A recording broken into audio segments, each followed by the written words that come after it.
Et quoi de mieux pour parler de sacre qu'un trophée, une des plus belles coupes de rugby, la coupe de tout à l'heure dans Jour de rugby avec le résumé notamment de ce Toulon-Castres. Mais en parlant de sacre, on va revenir sur celui du Loup. C'était il y a un an, quasiment jour pour jour. Le Loup restant donc champion de France de Pro D2, le Loup de Lionel Nallet et Sébastien Chaval. Souvenez-vous, un an à peine et pourtant ces images de joie sont bien loin des préoccupations actuelles des Lyonnais. Le promu au bord du gouffre à l'heure d'affronter La Rochelle. Yann Chabenat, c'est mathématique d'ailleurs. Une défaite ce soir. Et c'est le retour illico en Pro D2.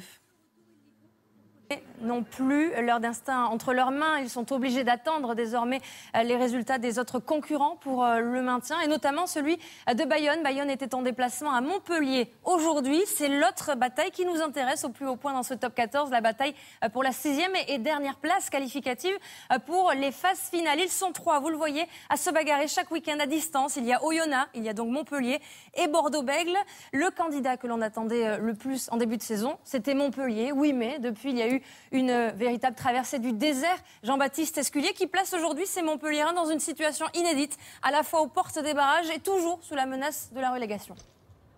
On vous rappelle la date à noter dans vos agendas. Le 19 mai prochain, Philippe Saint-André annoncera le groupe présélectionné pour la Coupe du Monde en Angleterre. On vient de le voir, parfois la lutte se fait à distance, parfois elle est directe. C'était le cas aujourd'hui entre Bordeaux-Bègles et Oyonnax, deux clubs très serrés au classement. Outre l'enjeu énorme évidemment de ce match pour les Girondins, il y avait un autre objectif dans toutes les têtes. Rendre un dernier hommage au stade André Moga et faire de cette dernière sortie à Bègles, François Trio, une réussite. Forcément, il devait y en avoir de l'émotion aujourd'hui du côté de ce petit stade, non moins historique. Et oui, ils ont assuré l'essentiel, François. Même si vous le disiez, la fête a failli être gâchée. Il se serait certainement passé de ce suspense. Et il y a de quoi être content, oui, de ce point de bonus défensif, puisque regardez au classement, il est important. Oyonnax passe provisoirement devant le Racing Métro, qui jouera demain, on vous le rappelle, face au Stade Français. Et surtout, regardez, tout se resserre. Il n'y a plus que 3 points d'écart entre Oyonnax, le Racing et Montpellier et Bordeaux-Bègles. Ça nous promet une fin de championnat complètement folle. Justement, écoutez la réaction de François Trinduc, on l'a quitté tout à l'heure. Heureux évidemment du résultat, mais finalement, est-ce que c'est satisfaisant au vu du classement? Écoutez sa réponse. Et oui, ça s'annonce compliqué, il le disait, puisqu'il reste 2 matchs seulement pour décider de cette 6e place. Regardez le programme justement des 3 clubs qui se bagarrent toujours pour ce dernier ticket en barrage. Oyonnax recevra Lyon, Montpellier se déplacera sur la pelouse du Stade Français et Bordeaux-Bègles recevra Bayonne. Voilà un aperçu de votre programme du week-end prochain sur les antennes de Canal. On revient comme promis au match qui opposait Toulon au Castres Olympique. On l'a vécu ensemble en direct cet après-midi sur Canal. Un match avec beaucoup d'enjeux, certes, mais surtout l'envie de fêter le 3e sacre consécutif sur la scène européenne de Toulon. Le résumé est signé Jérôme Pinault. Voilà, une Coupe d'Europe de plus dans le placard, une place de leader confortée et un nouvel entraîneur dès la saison prochaine, puisqu'on a découvert aujourd'hui avec Mourad Boudjelal le nom du remplaçant, du successeur de Pierre Mognoni, qui s'occupera donc des lignes arrière. C'est Steve Millan. On s'en souvient, il est passé par par notre pays évidemment. C'était avec le Stade Français, avec lequel il a remporté 2 titres de champion de France, et il est actuellement dans le staff des Reds en Australie. Voilà pour l'info du jour. On va s'intéresser à Toulouse désormais. Toulouse, le roi des retournements de situation. On se souvient d'un Toulouse à la peine au mois d'octobre-novembre, en tout cas avant l'hiver. Et aujourd'hui, Toulouse joue les premiers rôles et pourquoi pas même le rôle de sélectionneur du 15 de France pour Guy Novès, son manager. Il tient en tout cas la pole position, paraît-il. On en saura plus dans les jours qui viennent. Guillaume Gary, alors comment du coup on gère cette situation quand on a encore une fin de championnat à gérer? Les coéquipiers de Yoann Huget qui s'offrent 2 records pour le prix d'un. Le nombre de points en un match, évidemment. Déjà cette saison, 67 points. Et le nombre de victoires consécutives. C'était la 5e pour Toulouse. Pour l'instant, personne n'a fait mieux cette saison. De quoi satisfaire, évidemment, le manager Guy Novès, qui n'en finit plus d'être épaté chaque week-end par ses joueurs. Écoutez-le.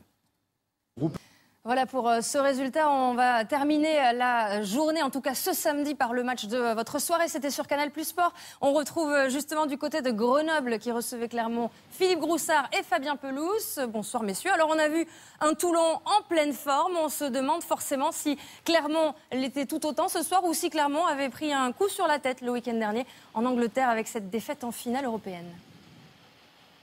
Allez, Grenoble est toujours sous la menace de la relégation. On va le voir dans quelques instants avec le classement. D'abord, un coup d'œil au résultat de cette 24e journée en attendant le derby demain. On vous rappelle Toulon, Clermont et Toulouse, ce qui va pimenter forcément la lutte pour l'accession directe en demi-finale à laquelle pourrait se mêler même le Stade Français ou le Racing Métro demain. Le derby est à suivre en direct, derby francilien sur Canal+ à partir de 16h15. C'est la fin de ce jour de rugby, mais votre soirée elle continue tout de suite avec Karim Benani et jour de foot. Salut. Les têtes, rendre un dernier hommage au stade André Moga et faire de cette dernière sortie à Bègles, François Trio, une réussite. Forcément, il devait y en avoir de l'émotion aujourd'hui du côté de ce petit stade, non moins historique. Et oui, ils ont assuré l'essentiel, François. Même si vous le disiez, la fête a failli être gâchée. Il se serait certainement passé de ce suspense. Et il y a de quoi être content, oui, de ce point de bonus défensif, puisque regardez au classement, il est important. Oyonnax passe provisoirement devant le Racing Métro, qui jouera demain, on vous le rappelle, face au Stade Français. Et surtout, regardez, tout se resserre. Il n'y a plus que 3 points d'écart entre Oyonnax, le Racing et Montpellier et Bordeaux-Bègles. Ça nous promet une fin de championnat complètement folle, justement. Écoutez la réaction de François Trinduc, on l'a quitté tout à l'heure. Heureux, évidemment, du résultat, mais finalement, la saison prochaine, puisqu'on a découvert aujourd'hui avec Mourad Boudjela le nom du remplaçant, du successeur de Pierre Mognoni, qui s'occupera donc des lignes arrière. C'est Steve Millan. On s'en souvient, il est passé par par notre pays, évidemment. C'était avec le Stade Français, avec lequel il a remporté 2 titres de champion de France. Et il est actuellement dans le staff des Reds en Australie. Voilà pour l'info du jour. On va s'intéresser à Toulouse désormais. Toulouse, le roi des retournements de situation. On se souvient d'un Toulouse à la peine au mois d'octobre-novembre, en tout cas avant l'hiver. Et aujourd'hui, Toulouse joue les premiers rôles et pourquoi pas même le rôle de sélectionneur du 15 de France pour Guy Novès, son manager. Il tient en tout cas la pole position, paraît-il. On en saura plus dans les jours qui viennent. Guillaume Gary, alors comment du coup on gère cette situation quand on a encore une fin de championnat à gérer? Est-ce que c'est satisfaisant au vu du classement? Écoutez sa réponse. Et oui, ça s'annonce compliqué, il le disait, puisqu'il reste 2 matchs seulement pour décider de cette 6e place. Regardez le programme justement des 3 clubs qui se bagarrent toujours pour ce dernier ticket en barrage. Oyonnax recevra Lyon, Montpellier se déplacera sur la pelouse du Stade Français et Bordeaux-Bègles recevra Bayonne. Voilà un aperçu de votre programme du week-end prochain sur les antennes de Canal. On revient comme promis au match qui opposait Toulon au Castres Olympique. On l'a vécu ensemble en direct cet après-midi sur Canal. Un match avec beaucoup d'enjeux, certes, mais surtout l'envie de fêter le 3e sacre consécutif sur la scène européenne de Toulon. Le résumé est signé Jérôme Pinault. Voilà, une Coupe d'Europe de plus dans le placard, une place de leader confortée et un nouvel entraîneur. Et quoi de mieux pour parler de sacre qu'un trophée, une des plus belles coupes de rugby, la coupe de tout à l'heure dans Jour de rugby avec le résumé notamment de ce Toulon-Castres. Mais en parlant de sacre, on va revenir sur celui du Loup. C'était il y a 1 an, quasiment jour pour jour. Le Loup, récent donc champion de France de Pro D2, le Loup de Lionel Nallet et Sébastien Chaval. Souvenez-vous, 1 an à peine et pourtant ces images de joie sont bien loin des préoccupations actuelles des Lyonnais. Le promu au bord du gouffre à l'heure d'affronter La Rochelle. Yann Chabenat, c'est mathématique d'ailleurs. Une défaite ce soir. Et c'est le retour illico en Pro D2. Non plus leur destin entre leurs mains. Ils sont obligés d'attendre désormais les résultats des autres concurrents pour le maintien et notamment celui de Bayonne. Bayonne était en déplacement à Montpellier aujourd'hui. C'est l'autre bataille qui nous intéresse au plus haut point dans ce top 14, la bataille pour la 6e et dernière place qualificative pour les phases finales. Ils sont 3, vous le voyez, à se bagarrer chaque week-end à distance. Il y a Oyonnax, il y a donc Montpellier et Bordeaux-Bègles.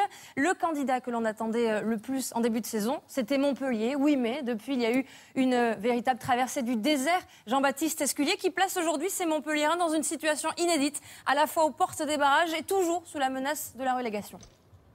On vous rappelle la date à noter dans vos agendas. Le 19 mai prochain, Philippe Saint-André annoncera le groupe présélectionné pour la Coupe du Monde en Angleterre. On vient de le voir, parfois la lutte se fait à distance, parfois elle est directe. C'était le cas aujourd'hui entre Bordeaux-Bègles et Oyonnax, deux clubs très serrés au classement. Outre l'enjeu énorme évidemment de ce match pour les Girondins, il y avait un autre objectif dans toute